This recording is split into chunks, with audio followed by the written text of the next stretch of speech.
प्रभूचे आभार मानतो की वचनातून बोलण्यासाठी प्रभूने ती महान अशी संधी मला दिली। त्याचबरोबर चर्चचे सर्व सभासद, महिला मंडळ, संडे स्कूल टीचर्स, आर्थिक व सर्व सभासद यांचे मी प्रभूमध्ये आभार मानतो। आणि आज संदेशाला सुरुवात करायच्या आधी आपण डोळे बंद करूया आणि प्रार्थना करूया। आणि प्रार्थना करत असताना तुम्हीही माझ्यासाठी प्रार्थना करा। स्वर्गीय प्रभू, मी तुला धन्यवाद देतो। आज सुंदर अशी वेळ आमच्या जीवनामध्ये तुम्ही दिला। तुमच्या वचनावरती आम्ही बोलत असताना प्रभू, आज माझ्या विचाराने, माझ्या बुद्धिपुरस्कार शब्दाने नाही आहे, तर तुझ्या पवित्र आत्म्याने या ठिकाणी तुझा पवित्र वचनाचा मानना आज तुझ्या प्रिय लोकांना मिळावा असं तुझ्या दैनंदिन कृपेने कर। पुन्हा एकदा पोरले या ठिकाणी तुझे संजीवन घडत आहे म्हणून तुला धन्यवाद देतो। वचनाने परमेश्वरा प्रत्येकाला तू पांघर घातलेले आहेस, त्याच वचनाने ते त्यांना चालव, त्याच वचनाने प्रभू येशू त्यांच्या जीवनामध्ये तारण येते, त्याच वचनाने त्यांच्या सर्व चिंता काळजी मिटल्या जाऊ देत असं दैनंदिन कृपेने कर। पुन्हा एकदा मी आणि माझा जीव शरीर तुझ्या हातामध्ये देतो, माझा आत्मा तुझ्या हातामध्ये देतो। तू माझ्या हातून प्रभू तुझ्या प्रिय लोकांशी बोल अशी मी तुला विनंती करतो। पवित्र आत्मा या ठिकाणी तुझ्या प्रेमळ परमेश्वरा आशेची आणि प्रेमळ तुझ्या हाताची आम्हाला गरज आहे, ते तुम्ही दिल्याबद्दल धन्यवाद देतो येशूच्या नावात, आमेन। अनेकदा आपण हे वचन वाचलेले आहे आणि तुम्ही ते माझ्या बरोबर म्हणावं अशी माझी इच्छा आहे। करंथीकरास पहिले पत्र 3 अध्याय आणि 16वे वचन म्हणूया, तुम्ही देवाचे मंदिर आहात आणि तुम्हामध्ये देवाचा आत्मा वास करीतो, हे तुम्हाला ठाऊक नाही काय? आम्ही विचार करूया, आता वचनाकडे लक्ष देऊया, समोर बघा, बायबल आहे तसं बंद करा, काय रेफरन्स पाहिजे तर नंतर विचार, काही प्रॉब्लेम नाही आहे, पण लक्ष दिला तर डोळ्याद्वारे वचन आपल्या बुद्धीत येतं। कधी कधी बघा, आपण एकामेकाशी बोलत असताना त्याचं लक्ष दुसरीकडे असलं तर तो काय म्हणतोय, कान तुझ्याकडे आहे म्हणताय की नाही कधी, पण तुम्ही काय म्हणताय, तसं नको, तू माझ्याकडे बघ। कारण जेव्हा आपण एकमेकाच्याकडे बघतो तेव्हा त्या गोष्टी आपल्याला ग्रहण करता येतात। नाहीतर डोळे काय करतात, कान या दिशेला आहे, बोलणारा या दिशेला आहे, पण डोळे दुसरंच दाखवत असतात आपल्याला, म्हणून लक्ष समोर द्या। आज या ठिकाणी तुम्ही जे बसलेले आहात आणि तुमचं जे शरीर आहे ते देवाचं मंदिर आहे, पण तुम्हाला माहिती आहे का, या मंदिरामध्ये आज काय घडत आहे? जो आमचा देह आहे त्यात काय घडत आहे? तर या देहामध्ये जे देवाचं मंदिर घडायला पाहिजे ते घडत नाहीये, तर आज जगातल्या गोष्टीचं ते घर बनलेलं आहे, जगातल्या गोष्टीचं हे घर बनलेलं आहे। त्यामुळे तुमचा आणि माझा प्रभू येतो खरा, दार ठोकतो खरा, पण आज उघडण्याची प्रवृत्ती तुमची आणि माझी बनत नाहीये, कारण आम्ही त्याच्या मंदिरामध्ये बाजार मांडलेला आहे। मी या मंदिराबद्दल बोलत नाही, मी या मंदिराबद्दल बोलतोय। आणि असा बाजार मांडलेला आहे की उठल्यापासून झोपेपर्यंत दुसऱ्या दिवसापर्यंतच्या योजना आमच्या जीवनामध्ये आहेत आणि देवालाच जागा नाही आहे, म्हणून देव म्हणतो, खेकड्यास बिड्या आहेत, आकाशातील पक्षास झाडावरती घरटे आहेत, पण मला डोकं टेकायला या पृथ्वी तलावरती जागा नाहीये। मग तो डोकं टेकणार कुठे? कारण हे मंदिरच खराब झालेलं आहे। या मंदिरामध्ये जगातल्या सर्व गोष्टी आहेत, पण देवाला एवढी जागा नाहीये, म्हणून देवाने भला मोठा विश्वासाचा तुम्हाला पहाड न दाखवता देवाने तुम्हाला मोहरी दाखवली, जी मोहरी वर्णाला तुम्ही फोडणी देता। आणि काय म्हटलं, इतका जर तुझ्यात विश्वास असेल तर बस झालं।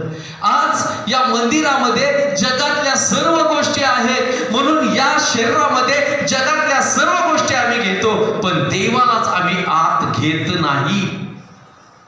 त्यानं दिलेलाच या देहाला, त्याने दिलेलाच या आत्म्याला आम्ही आमच्या इच्छेने चालवत आहे, आम्हाला पाहिजे तसे आम्ही घडवत आहे। आम्ही आरशा समोर दिवस रात्र जातो आणि आमचा चेहरा आम्ही निहाळतो, पण देव म्हणतो तुला इतका सुद्धा वेळ नाहीये की एकदा तर मला निहाळून बघ।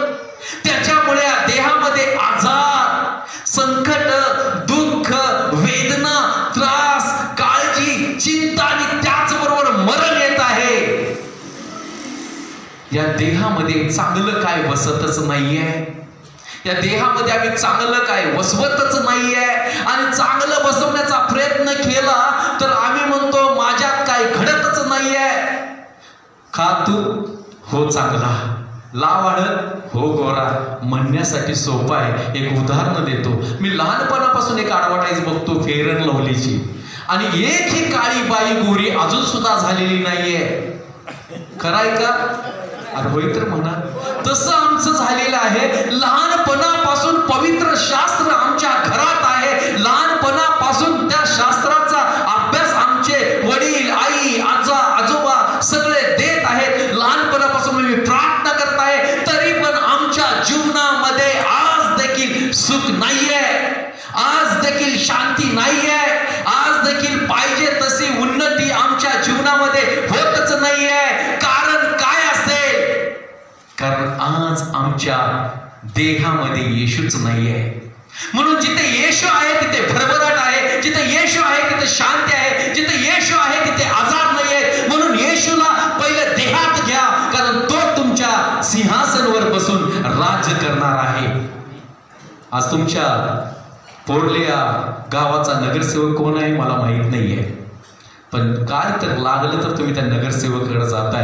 अरे गटार नाहीये, रस्ते नाहीये, लाईट नाहीये, पण जे गोष्ट तुम्हाला लागणार आहे त्या येशूकडे आम्ही जाऊन सांगत नाहीये मला शांती पाहिजे, मला आजारातून मुक्तता पाहिजे, मला तारण पाहिजे, माझ्या देहामध्ये तू ये. येशूकडे जायला आम्हाला वेळ नाहीये. रोज उठून तेच रडणं, रोज उठून तेच देवाला सांगणं, ऐकून ऐकून कंटाळा आला. म्हणून देव म्हणतो जेव्हा तू गुडघे टेकून प्रार्थना करतोस त्या प्रार्थना माझ्यामध्ये येत नाहीयेत बाबा. रोज रडत तुझं झालेलं आहे. माणसं सुद्धा कंटाळतात. एक गोष्ट वारंवार तुम्ही सांगत असाल तर. तसा देव आज येशू कंटाळत आहे प्रियानो. तुम्ही म्हणत असाल देव प्रेमळ आहे. होय प्रेमळ आहे, पण जे खरंच इतर गोष्टीने भरलेले आहे त्या पाय ठेवायला सुद्धा जागा नाहीये. तिथे काय घडणार आहे? काहीच घडत नाहीये. पण जेव्हा घरामध्ये पसारा होतो तेव्हा तुम्हाला काहीतरी चेंज करावं लागतं. घरामध्ये वस्तू वाढल्या तर तुम्हाला काहीतरी कमी करावं लागतं. तसं आज तुमच्या देहामध्ये इतक्या जगातल्या गोष्टी वसलेल्या आहेत, त्यातून काहीतरी कमी करा, एवढा तरी जागा द्या. म्हणून तर देव म्हणतोय तू 1 पाऊल टाक, मी तुझ्याकडे 99 पाऊल टाकतो. आमेन म्हणाल का? म्हणून आज त्या गर्दीतून उठा. देव तुमच्यामध्ये कार्य करेल. म्हणून देव म्हणतो गतिकारस पत्रामध्ये देह स्वभाव तुझा असा आहे, त्या देहामध्ये सर्व वाईट बसलेलं आहे. निंदा, तिरस्कार, व्यसन, राग, तटपुटी, पक्षभेद हे देहामध्ये घुसलेले आहेत प्रिया. त्याच्यामुळे देह माझा वरून सजलेला दिसतो खरा, पण आतून नाश झालेला आहे. म्हणून मत्ते 24 मध्ये देवाचं वचन म्हणतंय कबरा सर्वच रंगवलेले आहेत, कबरा सर्वच फुलांनी सजवलेले आहेत, पण आत जरा बघ रे बाबा वास उठलेला आहे, कुजलेला आहे. तसं आज आम्ही मंदिरात आहे, या देहाने आलेलो आहे खरं, पण आमच्या आतून काय होतं हे तुम्हाला माहिती आहे, मलाही माहिती आहे. एकही व्यक्ती इथं असा नाही आहे की दुःख घेऊन मंदिरात आलेला नाही आहे. एकही व्यक्ती असा नाही की आपल्या अडचणी घेऊन या मंदिरात आलेला नाही आहे. पण यातून आम्ही सुटत का नाही आहे? तर आमचा ताबा आम्ही येशूकडे देत नाही आहे, या देहाला आम्ही येशूकडे देत नाही आहे. म्हणून तर येशूने तुमच्यासाठी आणि माझ्यासाठी तोच देह त्या वधस्तंभावरती टाकला. त्याच देहामध्ये सर्व शिक्षा घेतल्या यासाठी की तुम्ही मी फ्री व्हावं. म्हणून आज या जगातील गोष्टीद्वारे आमच्या जीवनामध्ये सर्व बाजार मांडलेला आहे. म्हणून लोक 19 मध्ये आम्हाला पाहायला मिळतं की देवाने त्या मंदिराकडे पाहिलं आणि येशूला प्रथमतः राग आला आणि त्याने हंटर उचलला. पण तो हंटर आमच्यावर त्याने उगारलेला नाही आहे, तो हंटर तुम्हाला मारण्यासाठी त्याने घेतलेला नाही आहे. तो हंटर फक्त उचलून जमिनीवर तो आपटला आणि त्यांना तिथं म्हटलं, जे चोरंगी आहेत, जे सोनार आहेत, जे पक्षी विकणार आहेत, त्यांना म्हटलं तुम्हाला माहित नाहीये का हे जे मंदिर आहे ते प्रार्थनेचं घर आहे. आमेन म्हणाल का? तसं आज तुम्ही की हे जे माझं शरीर आहे ते माझ्या प्रभूचं आहे. आमेन म्हणाल का? हे जे शरीर आहे ते प्रभूचं मंदिर आहे. मग जर समजा मंदिराचा नाश झाला तर भक्ती होणार कशी?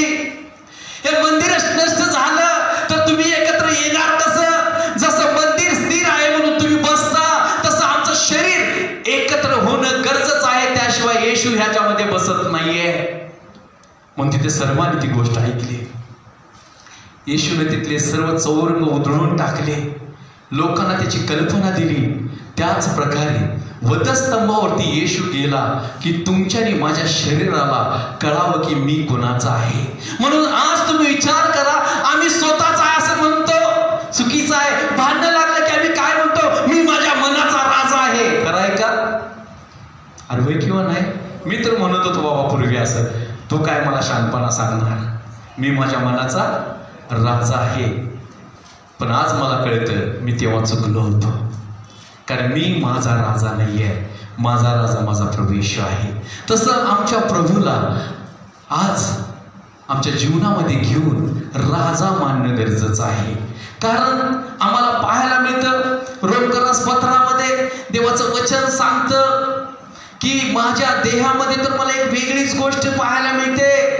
तो माझ्या देहाचा आत्मा जो आहे, म्हणजे या शरीराचा जो आत्मा आहे, तो माझ्या अंतर्यामावरती राज करतो. अंतर्यामावरती तो राज करून त्याला कैदेत टाकतो. म्हणतो तू आतून देवाला धन्यवाद द्यायचा नाही आहेस, त्या कैदेत राहा. आणि हा देहाचा आत्मा त्या आत्म्यावरती राज्य करतो आणि त्याला म्हणतो गप्पच राहा. मग देहाला पाहिजे त्या गोष्टी आम्ही करत असतो. आज विचार करा, एक जर लाल भाजी मिस झाली तर आम्ही 10 जणांना सांगतो आज मला काही मिळालंच नाही. आम्ही म्हणाल का? खरं आहे का हे? मग पुढच्या आठवड्याची वाट बघतो आणि गेल्या आठवडे मी काही खाल्लेलं नाही, या आठवडे मी डबल खाईन. तसंच आहे आमचं प्रियानो. आज एक जर प्रार्थना चुकली तर म्हणायचं आहे मी दुपारनंतर 2-2, 3-3 वेळेस बसेन. देव तुमची काळजी घे, कारण देवाची योजना आहे तुम्ही देहाच्या आत्म्याने जगू नये. कारण मनुष्याला 2 आत्मे आहेत. आज देखील ते तुमच्यात आहेत, माझ्यात सुद्धा आहेत. एक चांगलं सांगत असतो, एक वाईट सांगत असतो, पण आम्ही नेहमी वाईटच करत असतो.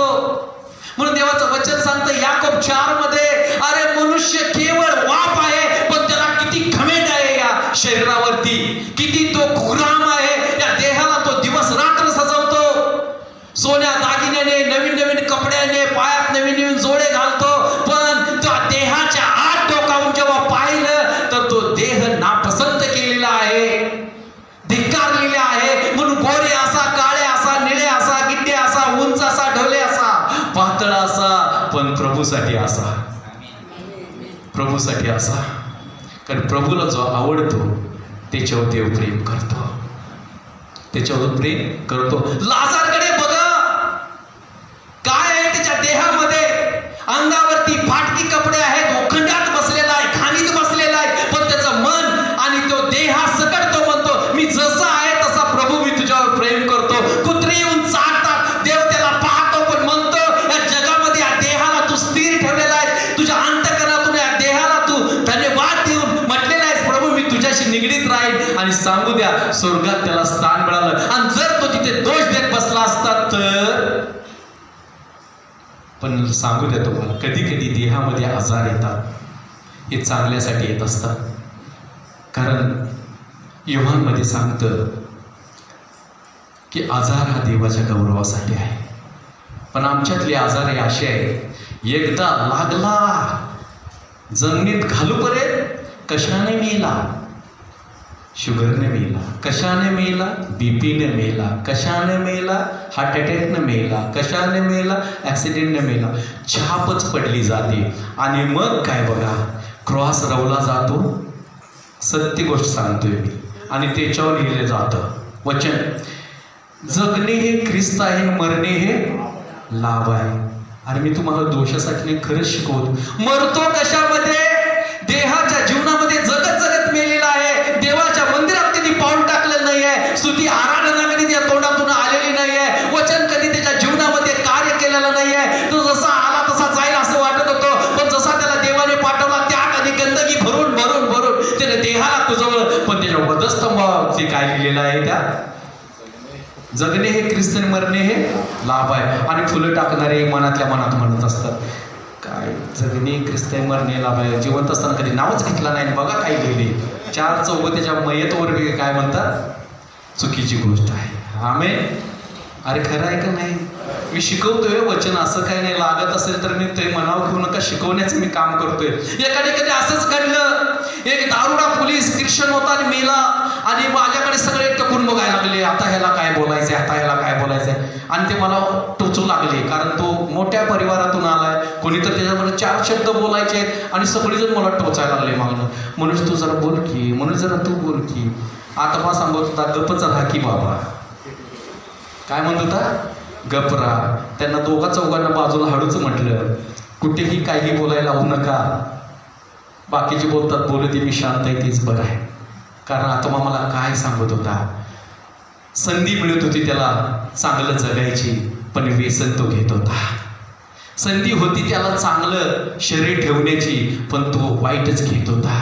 आज तेच आहे, जगातल्या सर्व वाईट गोष्टी आम्ही या देहामध्ये घेतोय प्रथम, आणि मग आम्ही जगायला चालू करतो. म्हणून इफिसकरास पत्रामध्ये देवाचं वचन सांगतं, ख्रिस्ताला परिधान करा.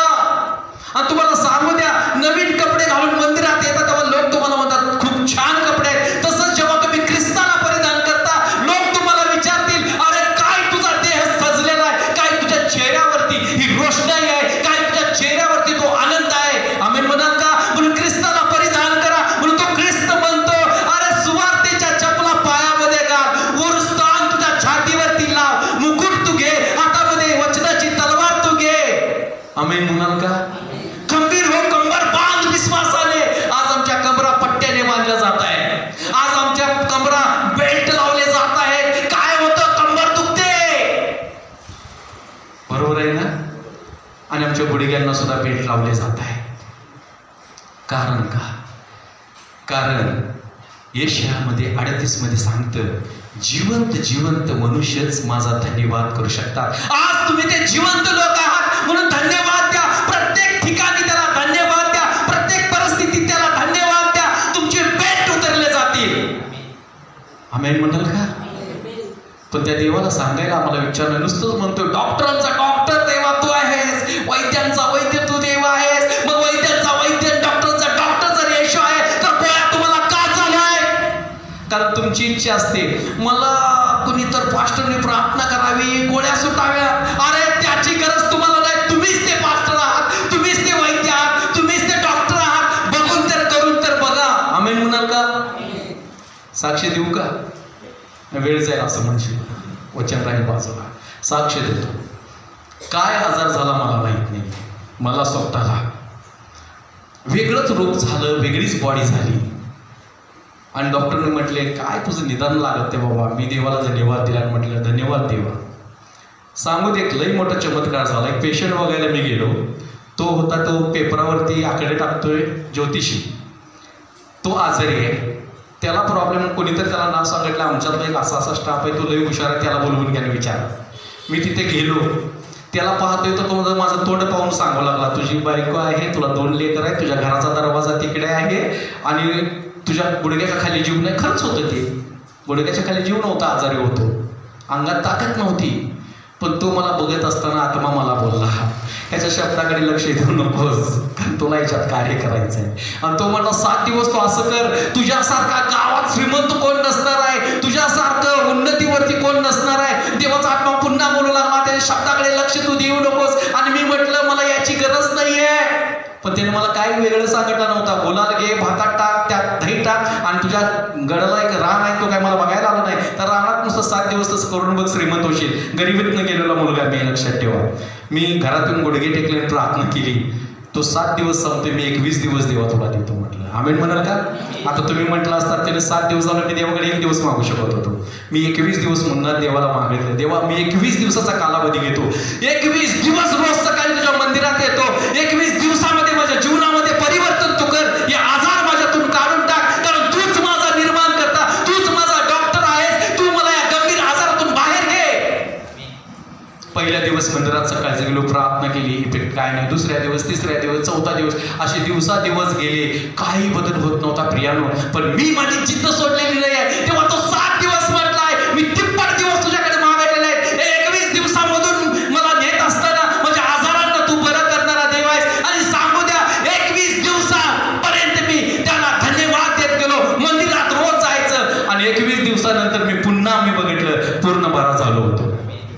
आमेन म्हणाल का? मी कुठल्या डॉक्टरला तेव्हापासून दाखवलं नाही आणि मी म्हटलं माझं जीवन मी तुला समर्पित करतो. आज समर्पित होणं गरजेचं आहे प्रिया. कारण देवाचं वचन सांगतं, मी तुम्हाला यासाठी निर्माण केलेले आहे की तुम्ही सत्कर्म करावेत. आमेन म्हणाल का? काय करा? सत्कर्म करावे. आणि आज सत्कर्म म्हणजे चांगली कामं करावी.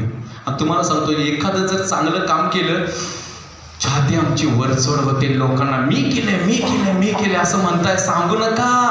मी कुणाला सांगायला गेलो नाहीये, देवाने लोकांना दाखवलं कसा झालाय बघा म्हणून. तसं देव तुम्हाला त्या मंडळीमध्ये, त्या लोकांमध्ये उंच करेल. म्हणून ख्रिस्ताला परिधान करा. ख्रिस्ताची योजना तुम्ही जाणून घ्या. ख्रिस्त तुम्हासाठी काय सांगतो हे बघा. म्हणून रोमकरास पत्राचा 12वा अध्याय 1 वचन सांगतं, बंधूजनो, मी तुम्हाला देवाच्या करुणेमध्ये तुम्हाला विनवतो की, मी तुम्हाला समजावून सांगतो की तुम्ही आपली शरीर जिवंत पवित्र देवाला समर्पित करा. आमेन म्हणाल का? काय समर्पित करायचं आहे? तर आमचं हे शरीर देवाला समर्पित करायचं आहे. देवा, जसा मी आहे, ज्या आजारात मी आहे, ज्या त्रासात मी आहे, ज्या वेदनेत मी आहे, ज्या गंभीर समस्यामधून मी जात आहे, या सट मी तुझ्याकडे येतो. मला या दिवसामध्ये तू बरं कर. बरं झालेलं असणार आहे तुम्ही, पण आज आम्ही आमचा देह त्याला समर्पित करत नाही आहे. आणि येशू म्हणतो, तुझं शरीर हे माझं मंदिर आहे. मग मंदिरात काय चालतं प्रियानो? या मंदिरात काय चाललं? प्रार्थना, आराधना, वचन, संदेश चालू आहे. त्या प्रकारे आमच्या देहामध्ये या गोष्टी चालणं गरजेचं आहे. आमेन म्हणाल का? आणि जेव्हा ज्या मंदिरात प्रार्थना, आराधना, स्तुती होते, त्या मंदिरात बघा शांती आलेली असते. तसं तुमच्या देहामध्ये आपोआप शांती यायला चालू होईल. तुमच्या त्या शरीररूपी देहातून आजार बाहेर गेले जातील. कारण देव त्याच्यामध्ये प्रवास करत आहे. देव त्याच्यामध्ये वास करत आहे.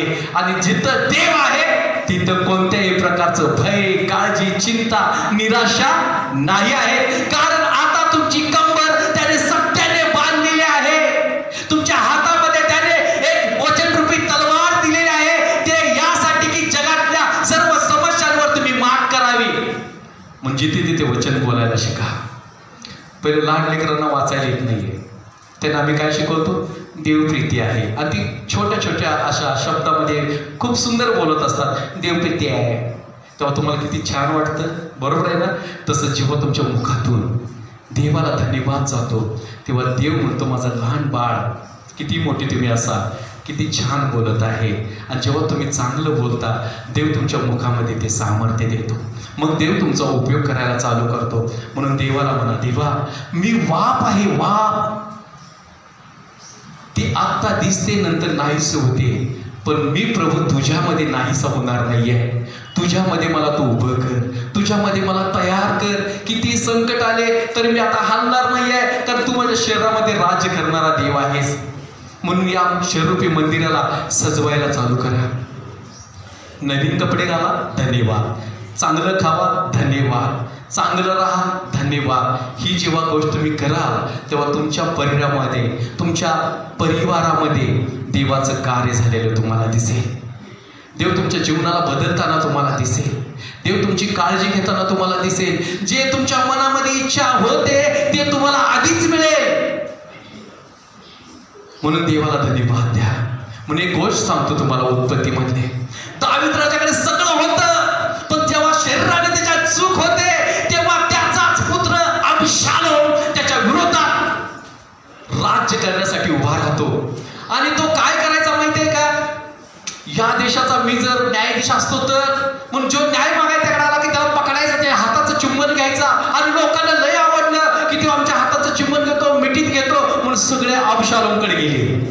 दाविदाला त्यांनी सोडलं आणि अबशालोमच्या भुरळला ते भुरळ पडले आणि त्याला राजा मानायला लागले. आणि राजा त्याच्या विरोधात काय करत नाहीये, तर तो राजा म्हणजे दावीद त्याच्या विरोधात त्याला मारायला सुद्धा जात नाही, कारण तो त्याचा मुलगा आहे, पुत्र आहे. म्हणून तो तिथून पळून जातो, आपल्या लोकांनी घेऊन पळून जातो. काय गरज आहे बापाला पळून जायची मुलाला भिवून?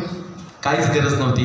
पण तो रडत रडत जेव्हा जैतून पर्वत चढत असतो तेव्हा रडत असतो आणि म्हणत असतो, देवा तू ते मला इस्रायल दिलेला आहेस, तर तू तिथे मला पुन्हा घेऊन जाणार आहेस. त्याचबरोबर त्यांनी तो कोश घेऊन येत असतात दाविदाकडे. तो म्हणतोय, कोश घेऊन माझ्यापर्यंत तुम्ही येऊ नका, कोश घेऊन परत यरूशलेमेकडे जा.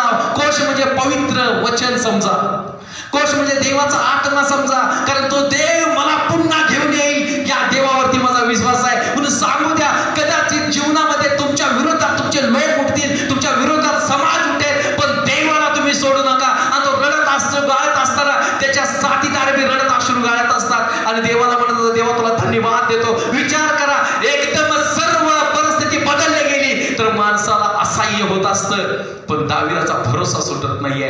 म्हणतोय, माझ्या शरीराला मी पुन्हा तुझ्या ताब्यात देतो. आणि अबशालोमाचा नाश दावीद करत नाहीये. देव अबशालोम खचऱ्यावर बसून जात असताना झाडाच्या फांदीमध्ये त्याचे केस अडकतात आणि त्याचे केस खूप होते डोक्यावरती. एक पोतं भरून कापल्यानंतर केस बनायचे, एक क्विंटल केस बनायचे आणि जात असताना जी फांदी त्यात घुसते तो निघतच नाहीये. म्हणजे जट्ट्यासारखी केस होते, इतकी केस त्याला होते. आणि मग तिथे याव म्हणून होता, तो त्याच्या वक्रभागी 3 बाण मारतो आणि शेजारची त्याचे जे साथीदार आहेत त्याला खाली घेऊन तलवारीने त्याचा नाश करतात. देव विरोधात उभारणाऱ्या लोकांचा नाश करणारा देव आहे. तुम्ही काही करायचं नाहीये, फक्त देवाला धन्यवाद द्यायचा. म्हणून आज तुमच्या विरोधात कोण आहे माहिती आहे का?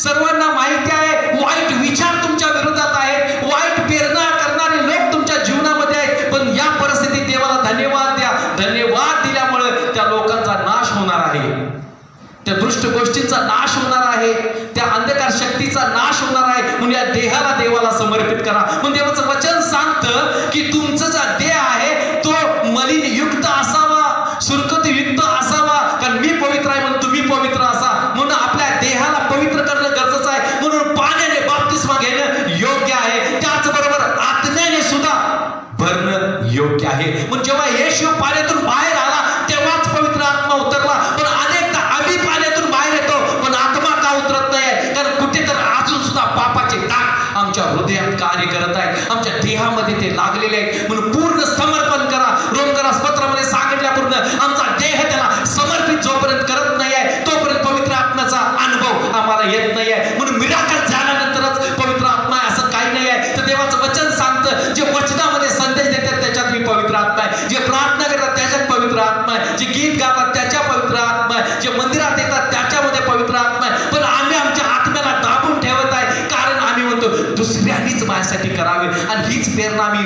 वाढवतो. का तुम्ही केलेली प्रार्थना देव ऐकत नाहीये का? भीती सोडा, कार्य घडेल का नाही याची वाट पाहू नका. देव कार्य करणार आहे, देव कुणाला सोडणार नाही आहे. तुम्ही फक्त प्रार्थना करून जा, उत्तर नंतर येईल. आमेन म्हणाल का?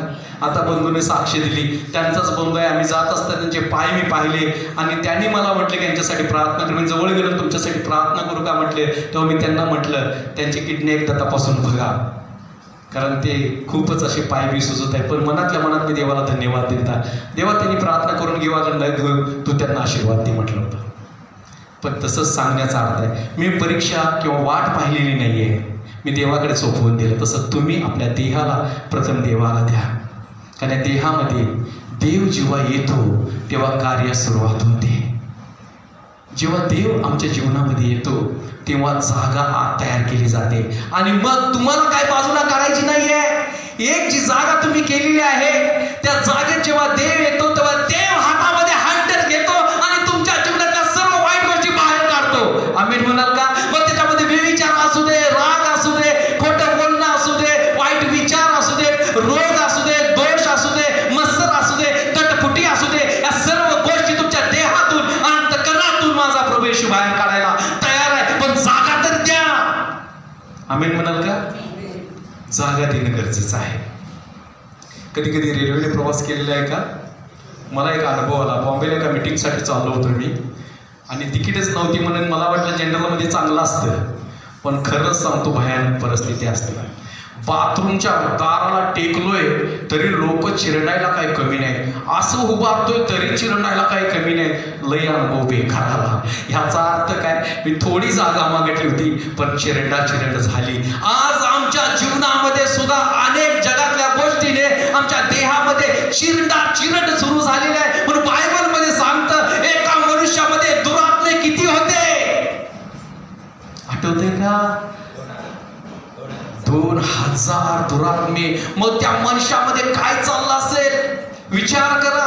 गोंधळ माजला होता त्याच्या देहामध्ये. एक आत्मा म्हणायचा तो असं कर, दुसरा आत्मा म्हणायचा फरमाईश फरमाईश फरमाईश.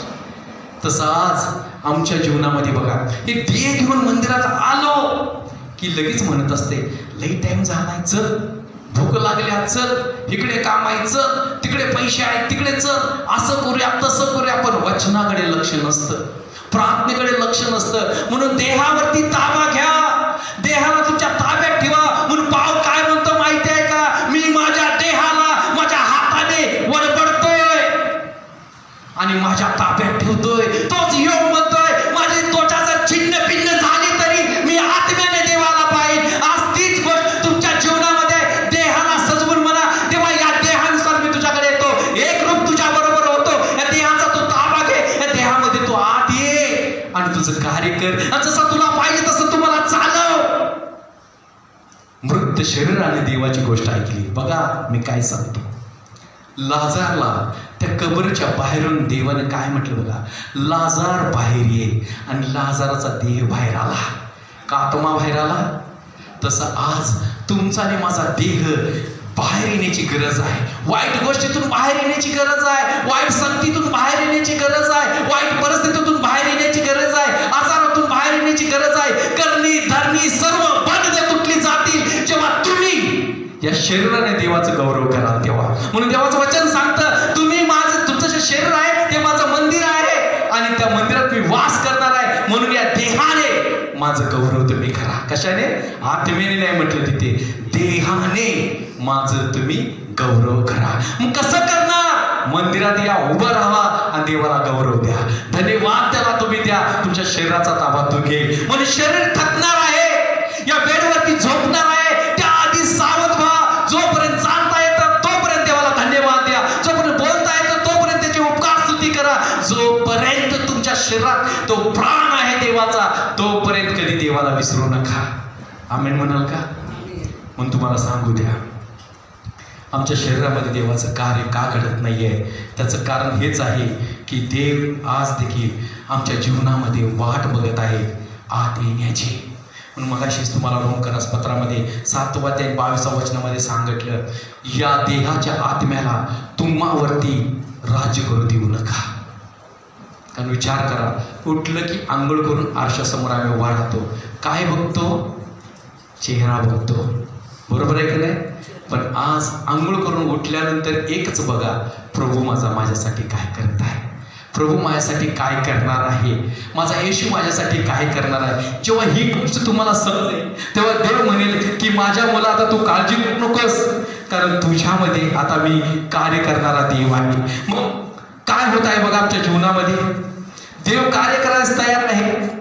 पण निमित्तच दुसरीमध्ये 3 अध्यायामध्ये देवाचं वचन सांगतं, माणसात आहे देहानुसार काय होत आहे, स्वार्थी बनलेले आहे, धनलबी बनलेले आहेत, बडाईखोर बनलेले आहेत, गर्विष्ठ बनलेले आहेत, निंदा करत आहेत, बापाचा आईचा सन्मान करत नाही आहेत, उपकाराबद्दल स्मरण ठेवत नाही आहेत, ममताहीन झालेले आहेत आणि घाण कामामध्ये रुजलेले आहेत, विश्वासघाती झालेले आहेत, गर्वाने फुगलेले आहेत, देवावर प्रेम करण्याऐवजी सुखाच्या गोष्टीवर ते प्रेम करत आहेत आणि त्यांनी त्याची आवड धरलेली आहे. सुभक्तीचे फक्त बाह्य देह दाखवतात मी चांगला आहे, पण आतून सगळं बाद आहे. मी नाही सांगत, देवाचं वचन सांगतं. म्हणून या देहाला काबीज करायला शिका.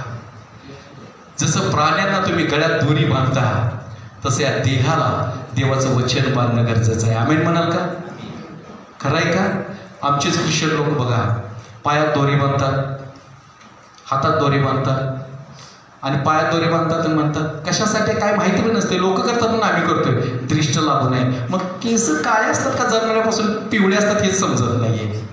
आता मीच काळा आहे म्हटल्यानंतर दोरा बांधून काय फरक पडणार आहे? मग काळा जर जन्मला तर काय करतात? पांढरी टिकली लावावं काय? आणि पांढरे गोरे माणसाने काय करावं? काळी टिकली लावावं काय? हा प्रश्न आहे मला. म्हणून जग करतं तसं करू नका. येशू काय म्हणतो बघा, मला परिधान करा. म्हणून इपिस्करास पत्रामध्ये देवाचं वचन सांगतं, देवाला परिधान करा. जसं वस्त्र परिधान करतं तसं तुम्ही येशूला परिधान करा. आणि येशूला म्हणा, माझा ताबा तू घे, तू ना जसं पाहिजे तसं मला तू चालव. अडचण काही येणार नाहीये. चांगलं ते तुमच्या जीवनामध्ये घडायला चालू करेल. कारण देव म्हणतो, मी तुझ्यावर प्रेम करतो, मी तुला कधी टाकणार नाहीये, मी कधी तुला सोडणार नाहीये, मी तुला पुन्हा नव्याने उभा करेल. म्हणून त्या येशूकडे येण्याची गरज आहे. म्हणून आपल्या देहाला सजवायचं आहे. म्हणून सांगू द्या, येशू जेव्हा दुसऱ्यांदा येईल तेव्हा दुसरं रूप त्यांना तुम्हाला दाखवतो. तो दुल्हा असणार आहे, एक नवरा असणार आहे. मग तिथं मेल असो फिमेल असो, ते सर्व त्याची दुल्हन असणार आहे. आमीन म्हणाल का? मग सजवायचं आहे की नाही? आता लग्नात गेलाय आणि एक जर असा कोणी व्यक्ती आहे काय, लग्न दुसऱ्यांचं आहे पण तुम्हाला बोलवलंय आणि तुम्ही सजूनच गेलेलं नाही, असं कोण आहे का? आहे का नाही? बरोबर आहे का? लग्न दुसऱ्यांचं आहे पण आमंत्रण तुम्हाला आहे, तर तुम्ही कसं जाता? देहाला सजवता. तसं दुसऱ्यांचं लग्न नाही, तुमच्या प्रभूचं लग्न आहे. तुम्ही किती सजवलं पाहिजे या देहाला. मग कशाने सजवायचं आहे? प्रार्थना, आराधना, स्तुती आणि चर्चमध्ये येऊन. आमचं येणं गरजेचं आहे. आमचं त्यामध्ये स्थिर होणं गरजेचं आहे. आमचं देवाला धन्यवाद देणं गरजेचं आहे. आणि जेव्हा ह्या गोष्टी आम्ही करेल तेव्हा देव आमच्यावर प्रीती करेल. म्हणून आज या शरीराला म्हणूया की प्रभू, या शरीरामध्ये आत ये, या शरीराचा ताबा तू घे, या शरीरामध्ये तू वस. कारण मी माझं समर्पण मी तुला करत आहे. निर्णय घेण्याची गरज आहे प्रियानो. आणि जेव्हा तुम्ही निर्णय घ्याल तेव्हा देव तुमच्या कार्य केल्या वाचून राहणार नाही आहे. जसं गाडीमध्ये, जसं मोबाईलमध्ये तुम्ही बॅटरी घातल्याशिवाय चालू होत नाही आहे, तसंच हा देह येशू जोपर्यंत आत येत नाही आहे तोपर्यंत तो कार्य करत नाही आहे. आमीन म्हणाल का? येशू जोपर्यंत आत येत नाही तोपर्यंत देहात कार्य होत नाही आहे प्रियानो. आणि जर येशू देहाच्या बाहेर असेल तर आत्मा तुमचा डेफिनेटली त्या तुरुंगात आहे. मग तो तुम्हाला देहाचा आत्मा चालेल तसंच तुम्ही चालणार. पाच झालं, प्रार्थना तेवढी पाच झाली बाबा, खाया प्यायला बघूया, पार्टीला जाऊया, पैसे मिळवूया, ठीक आहे, पण त्यामुळे देहाचा नाश होत चाललेला आहे. त्यामुळे देहाचा नाश होत चाललेला आहे. म्हणून देवाला म्हणूया, तू माझ्या देहाचा ताबा तू घे. म्हणून प्रभू येशू ख्रिस्त इब्री 4 मध्ये आम्हाला पाहायला मिळते. तो डायरेक्ट देव म्हणून आला असता लगेच सगळे बदलले असते, पण डायरेक्ट देव म्हणून न येता त्याने देह धारण केला म्हटलेलं आहे. काय धारण केलं? शरीर धारण केलं. आणि या शरीराने त्याने तुम्हाला आणि मला मुक्ती दिली. कारण शरीरात जे पाप आहे ती या शरीरानंच मारायचं होतं. म्हणून येशू तुमच्यासाठी माझ्यासाठी त्या वधस्तंभावरती गेला. म्हणून समजू नका तुम्ही जे आहात स्वतःचे मालक आहात. म्हणून देवाचं वचन सांगतं करंती करामध्ये, तुम्हाला आणि मला त्याने त्याच्या रक्ताने विकत घेतलेले आहे. म्हणून देहाची डामडोली दाखवण्यापेक्षा देवाला म्हणायचं हे देहच तुझ्या हातामध्ये घे. मग तो वाटेल ते त्या देहाला सजवण्यासाठी तयार आहे, वाटेल तो देहाला द्यायला तयार आहे, पण समर्पण करणं गरजेचं आहे. म्हणून सांगू द्या, देवाचं वचन काय सांगतं बघा लूका 19 मध्ये, जो मंदिराचा नाश करेल त्याचा मी नाश करेल म्हणतोय देव. करंथीकरास 3 मध्ये मी तो असाच म्हणतोय, जो कोणी या मंदिराचा नाश करेल त्याचा मी नाश करेल. म्हणून विचार करा, वाईट गोष्टी तुमच्या देहामध्ये आले तर तुम्हाला वाईट ह्याच्यातच मरण आहे आणि तो देव करणार आहे. म्हणून देव म्हणतो, जे तुमच्या शरीराचा घात करतात यांना तुम्ही भेऊ नका, तर जो शरीराचा व आत्म्याचा नाश करणार आहे त्याला तुम्ही भ्या. मग आम्ही देवाला भीत आहे का? देवाला भेणं गरजेचं आहे. म्हणते मी त्यामध्ये देवाचं वचन सांगतोय, भीत कापत तुम्ही तुमचं तारण साधून घ्या. आज जर सत्य तुम्हाला समजत असेल तर समर्पित व्हा, देवा पुढे येऊन समर्पित व्हा आपल्या सर्व गोष्टी घेऊन. देव कार्य केल्या वाचून राहणार नाहीये. म्हणून देवाला स्थान द्या. विचार करा, आज आई वडिलांना मुलं मान्य देत नाही आहेत, सन्मान देत नाही आहेत. त्यांना म्हणतात तुम्हाला काय कळते, ग बसा. ही का घडत आहे? कारण समर्पण आमच्या जीवनामध्ये होत नाहीये. पण देवाचं वचन सांगतं, दावीद राजाला, तू म्हातारा झालास तरी तुला मी तसाच ठेवेन. तुझ्या आधीन तुझी लोक राहतील, तुझ्या आधीन तुझा परिवार राहील. आणि तिची जोपासना मरेपर्यंत झाली. पण आज अशी काही कुटुंब आहेत की आई वडील बाहेर आहेत आणि मुलं वेगळे आहेत. कारण का? देहाचं समर्पणच नाही आहे. त्याच्यामुळे ही परिस्थिती बनत चाललेली आहे प्रिया. प्रेम कमी होत चाललेलं आहे, प्रीती थंडावलेली आहे. जसं मी तुम्हाला वचन सांगितलं, सगळंच काही थंड थंड होत आहे. पण काळजी करू नका, एक वेळेस त्या आई बापाच्या ठिकाणी आज मी सुद्धा येणार आहे, तुम्ही सुद्धा येणार आहे, तेव्हा त्यांचं दुःख आम्हाला कळेल. म्हणून आज तोच प्रभू तेच म्हणत आहे, आज तुझ्या देहामधून तू गर्व करत आहेस, पुशारकी मारत आहेस, पण एक वेळ अशी येईल की जेव्हा तू मला पुकारशील तेव्हा मी तुझं ऐकणार नाही आहे, कारण ती संधी निघून गेलेली असणार आहे. मग देवाला तुम्ही दोष देऊ शकणार नाही आहे. मग देहाला ताबीत ठेवा, देवाला तुमच्या अधीन ठेवा. म्हणून पाऊल म्हणतो, मी माझ्या देहाला खुरचडत आहे, तसं आम्हाला खुरचडायची गरज नाही आहे. तर या देहाला मंदिरात सजवायचं आहे, मंदिरात घेऊन यायचं आहे, आराधनेत घेऊन यायचं आहे, वचनात घेऊन यायचं आहे, प्रार्थनेत घेऊन यायचं आहे आणि म्हणायचं आहे, प्रभू या जीवनामध्ये तू काम कर, या देहामध्ये तू काम कर आणि तुझ्यामध्ये मी तुला समर्पित करत आहे. आमेन. तेव्हा धन्यवाद देऊया, कारण देवाचा आत्मा तुम्हाला आणि मला कधीच बाजूला ठेवणार नाहीये. मग देवाचं वचन सांगतात पुन्हा एकदा, मनुष्य वाप आहे खरा, या शरीरामध्ये ते किती डामडोल बाळगतो. म्हणून याकोबाच्या सांगितलेलं आहे, आज प्रत्येक जण या शरीराचाच डामडोल जास्त वापरत आहे. शरीर माझं असं आहे, शरीर माझं तसं आहे. मग देवाचं वचन सांगतं, बॉडी बिल्डर कमवलास तरी तुझा देह बादच होणार आहे, आरशा पुढे सजवलास तरी तुझा देह बादच होणार आहे, पण त्याचा अभिमान तू न बाळगता तू माझा अभिमान बाळग, असा प्रभू म्हणतो. आमेन म्हणाल का? म्हणून आपले जे कुरूपपण आहे ते देवाला द्या, त्या कुरूपपणातूनच चांगल्या गोष्टी देव बाहेर घेऊन ये. आमेन म्हणाल का? म्हणून देवाला म्हणूया की माझा देह मी तुझ्यामध्ये देत आहे, मी समर्पित करत आहे, माझा पूर्ण ताबा तू घे. डोळे बंद करूया, डोळे बंद करूया. धन्यवाद देतो प्रभू, धन्यवाद देतो. आज पोरलेली मंडळी तुझ्या हातामध्ये देतो प्रभू. प्रत्येकाचा देहाचा ताबा तू घे, तू त्यांच्या हृदयामध्ये विराजमान हो. जसं व्यक्ती पाहिजे तसा तू त्यांना बनव आणि प्रभू तू तुझं कार्य करून घे. प्रभू आज आम्ही प्रत्येकाने तुला परिधान करावं अशा आमच्या आत्म्यामध्ये तू प्रेरणा दे. प्रभू येशू, आमच्या आत्म्यामध्ये ही प्रेरणा तू दे. आम्ही तुला आता परिधान करण्यासाठी निर्णय घेत आहोत. या निर्णयामध्ये प्रभू तुझे निर्णय एकत्र होऊ दे. तुझ्यामध्ये आम्हाला सजीव आणि जिवंत तू ठेव. पवित्रतेने प्रभू येशू आम्हाला तू आंघोळ घाल, पवित्रतेने आम्हाला सजवून तुझ्या चरणाजवळ आम्हाला तू घे आणि तुझं गौरव या देहातून घडलं जाऊ दे, असं दैन्याने कृपेने कर. आमचा देह, आत्मा, शरीर तुझ्या हातामध्ये आम्ही समर्पित करतो. प्रभू जसा तुला व्यक्ती पाहिजे तसं तू आम्हाला बनव. आम्ही प्रार्थना करत आहे, या पोरले या ठिकाणच्या लहान थोर सर्व मंडळीला तुझ्या हातामध्ये देत आहे. येणाऱ्या दिवसामध्ये या मंडळीकडून तुझं कार्य घडलं जाऊ दे. प्रत्येकाच्या जीवनातील, शरीरातील ताप, शाप, सैतानी बंधनं, पाश तुटले जाऊ दे आणि तुझं सामर्थ्य त्यांच्या जीवनामध्ये कार्य करू दे. इथून पुढची वेळ प्रभू तुझ्या हातामध्ये देतो, येशूच्या नावामध्ये. आमेन.